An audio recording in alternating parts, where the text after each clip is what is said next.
Hello friends, GK study Hindi में आप सभी का स्वागत है। देखिए, जब से ये लेटर वायरल हुआ है, छात्र जो है दो खेमे में बंटना शुरू हो गए हैं। लेकिन वो समझ नहीं रहे हैं छात्र पूरी तरह से बात को, और कुछ भी मनगढ़ंत बात जो है उस बनाना शुरू कर दे रहे हैं। लेकिन देखिए, आपको हम इस वीडियो में बता देना चाहते हैं कि देखिए, जो काउंसलिंग के लिए लिस्ट निकाला गया था उसके साथ साथ ही डॉक्यूमेंट का भी लिस्ट निकाला गया था। उसमें अनुसूचित जात और जनजाति के लिए भी जो जाति प्रमाण पत्र मांगा गया था उसमें साफ क्लियर मेंशन था कि 31/10/2014 तक का ही मान्य होगा। ठीक है, तक का ही मान्य वर्ड का मेंशन था। नॉन क्रीमिलियर वाले में ऐसा मेंशन नहीं था। इसके लिए दोबारा जो है उसके लिए नोटिस निकाल करके तक का ही मान्य जोड़ा गया। तो दोनों चीज़ में जो है तक का ही मान्य था। ऐसा नहीं था कि गलती से कास्ट सर्टिफिकेट में आयोग ने जोड़ा था। ठीक है, दोबारा भी जब निकाला था नोटिस, तो दोनों में ये तक का ही मान्य वर्ड जो है, तो आयोग इस पे एकदम स्पष्ट था कि हमको 2014 के पहले का ही मान्य करना है। लेकिन एकाएक जो है, जब से ये देखिए, इसमें आप 5वां नंबर पॉइंट जो है इसमें लिखा गया है कि 31/2014 के बाद का भी मान्य करना है, जबकि नॉन क्रीमिलियर में जो है प्रश्नवाचक चिन्ह लगाना है। तो कुछ लोग इसको निगेटिव ले रहे हैं। आप निगेटिव क्यों ले रहे हैं? आप पॉजिटिव लीजिए, क्योंकि देखिए यहाँ पर सिर्फ बोला गया है कि रिपोर्ट में जो है प्रश्नवाचक चिन्ह लिखना है। ऐसा नहीं करना है कि मान्य नहीं करना है। जहाँ जो भी देखिए मान्य नहीं करना है, जिससे यहाँ पर देखिए, यहाँ पर क्लियरली लिखा है कि मान्य नहीं करना है, मान्य नहीं करना है। लेकिन यहाँ पर ऐसा तो कुछ नहीं है।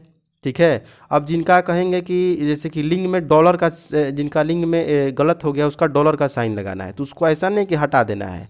उनके लिए अलग से एक सिंबल दिया गया है कि आयोग उसको बाद में क्या कंसीडर करेगा, नहीं करेगा। ठीक है, तो ये चूंकि आयोग ऐसा क्यों कर रहा है, क्योंकि जो आप लोग 24 तारीख का जजमेंट जो देखिएगा, ओरल ऑर्डर जो हुआ है जस्टिस आशुतोष जी के द्वारा, तो उसमें क्लियरली मेंशन है। उसको दिखा देते हैं एक बार। देखिए, ये जो जजमेंट है, ये ओरल ऑर्डर हुआ था 24 तारीख को ही हो गया था। ठीक है, 24 तारीख को हम लोग को मिल भी गया था ये। ठीक है, और देखिए इसमें दोनों का जिक्र था। चूँकि उस समय तक कास्ट सर्टिफिकेट जो है SC/ST का, वो आयोग ये नहीं बोला था कि हम उसको एक्सेप्ट करेंगे 2014 के बाद का। इसलिए इसमें BC EBC के लिए नॉन क्रीमिलियर और कास्ट सर्टिफिकेट जो है SC/ST के लिए दोनों का बात का मेंशन था। लेकिन जो है इसमें एक लाइन जो लास्ट में जो है कोर्ट का ओरल ऑर्डर हुआ था, इसमें जो है ये क्लियरली दे दिया गया था यहाँ पे ऑर्डर कि staff selection commission shall not insist the for the caste certificate of the year 2014 और 2016 एज द केस में बी फ्रॉम द कैंडिडेट। तो यहाँ पर क्लियरली ये दे दिया गया है कि इस जो है आप जो उसको फोर्स नहीं कर सकते हैं कि कास्ट सर्टिफिकेट आपको इसके बाद का ही पहले का ही चाहिए। ठीक है, ऐसा नहीं कर सकते हैं। तो इसीलिए आयोग जो है सिर्फ कास्ट सर्टिफिकेट को तो कर दिया। तो ये केस की वजह से ही संभव हो पाया है कि आपका कास्ट सर्टिफिकेट जो है चुपचाप तरीके से जो है एक्सेप्ट कर रहा है। और रही बात नॉन क्रीमिलियर सर्टिफिकेट का, तो उस पर हम लोग पूरी तरह से ये संभव है कि 11 तारीख को जो है डिसीजन आ जाएगा और हम लोग के पक्ष में ही फैसला होगा। क्योंकि ये CGL 2 का प्रत्यक्ष उदाहरण हम लोगों के सामने है। वो नॉन क्रीमिलियर सर्टिफिकेट दे करके, नया वाला दे करके सभी लोग जॉब कर रहे हैं। तो ऐसा तो हो नहीं सकता है कि हम लोग को बाहर करेगा।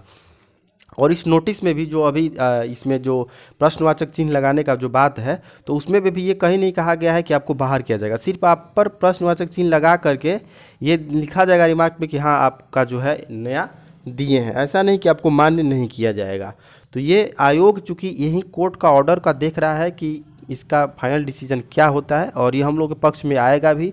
तो इसी को देखते हुए आयोग जो है ऐसा काम किया है। तो इसको आप लोग निगेटिव वे में मत लीजिए, पॉजिटिव वे में लीजिए, और हम लोग का जीत इसमें पक्का है।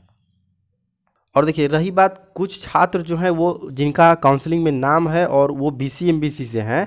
ठीक है, और ये जो है 2014 के पहले का ही समर्पित किए हैं नॉन क्रीमिलियर सर्टिफिकेट। तो वो लोग अपना ग्रुप बना करके और वो लोग लगे ही हुए हैं कि जो है पुराना ही केवल एक्सेप्ट हो। देखिए कितना लंबा चौड़ा लेटर जो है बनाया गया, और इसमें पॉइंट दिखाया गया है कि क्यों जो है आयोग जो है 2014 के पहले का ही एक्सेप्ट करे, नया एक्सेप्ट नहीं करे। ये लोग चाहते हैं कि नया एक्सेप्ट ना हो और जो है छात्र जो है बाहर हो और इनका जॉब जो है यहाँ से श्योर हो जाए। तो आप लोग अगर दो खेमे में बटिएगा अभी से ही कि केस के कारण ही सब कुछ हो रहा है, तो प्रश्नवाचक चिन्ह लगाने का जहाँ सवाल है, तो ऐसा बात नहीं है। केस के कारण ही SC/ST कैंडिडेट का जो है नया कास्ट सर्टिफिकेट मान्य हुआ है। और हम लोगों का भी 11 तारीख का जब फाइनल डिसीजन आ जाएगा उसके बाद आयोग को मान्य करना पड़ेगा।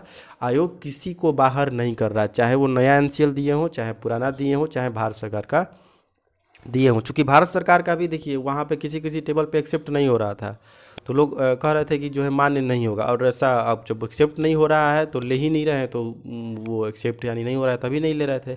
लेकिन उसके बारे में भी इसमें जो है लिस्ट में कहीं चर्चा नहीं किया गया है यानी, और सीजीएल में भी जो है न्यू सेंट्रल वाला एक्सेप्ट हुआ है। तो इसलिए आप लोग इसको पॉजिटिव में लीजिए कि 11 तारीख का जो है हम लोग को फाइनल डिसीजन आ जाएगा, और आप लोग फीस में जो है जितना कंट्रीब्यूट कर सकते हैं करिए, जो लोग नहीं किए हैं, और 2 खेमे में मत बटिए आप लोग। और यही हम कहना चाहेंगे। और हम लोगों के पास देखिए दूसरा उपाय भी नहीं है, ठीक है। हम लोग को बस सिर्फ हाई कोर्ट ही सहारा है। और आयोग का एक तो चीज़ है कि आयोग जो है ऐसा नहीं है कि किसी को बाहर करेगा, ठीक है। तो 11 तारीख का जो डिसीजन है उसका हम लोग को इंतज़ार है बेसब्री से, उस दिन क्या होता है, और आशा करते हैं कि हम लोग बिल्कुल जीतेंगे ही जीतेंगे। और हम लोग का जो नया एनसीएल है, चाहे पुराना एनसीएल है, चाहे भारत सरकार का एनसीएल है, जो भी वहाँ पे काउंसलिंग में ले लिया गया है उसको मान्य करना ही पड़ेगा। ऐसा नहीं कि आप ले लिए और बाद में उसको हटाएंगे कि आपने ये क्यों दे दिया। जब आप ले लिए हैं तो आप उसको मान्य करना ही है, ठीक है। अगर नहीं लिए हैं तब तक ठीक था, लेकिन जब आप ले लिए हैं, किसी किसी से भारत सरकार के ले लिया गया है और कुछ रिमार्क्स में नहीं डाला गया है, तो जब आप ले लिए तो उसको एक्सेप्ट कीजिए, बाद में बाहर करने से कोई मतलब नहीं है। तो यही बात हम कहना चाह रहे थे। आप लोग 2 खेमे में मत बटिए और एकजुट होकर रहिए। और अब तो एससी एसटी वाले छात्र भी जो है वो टेंशन फ्री हो गए हैं, सिर्फ बचे हुए हैं बीसी और एमबीसी कैटेगरी के छात्र। तो एकजुट होकर रहिए और केस का जो है साथ दीजिए, जो भी पिटिशनर बने हैं उनका साथ दीजिए। ऐसा नहीं है कि फीस वो लोग अपने पॉकेट से जमा करेंगे, ठीक है। आप लोग जब तक साथ नहीं देंगे केस हम लोग को संभव नहीं हो पाएगा। तो चलिए इस वीडियो में इतना ही, मिलते हैं अगले वीडियो में। धन्यवाद।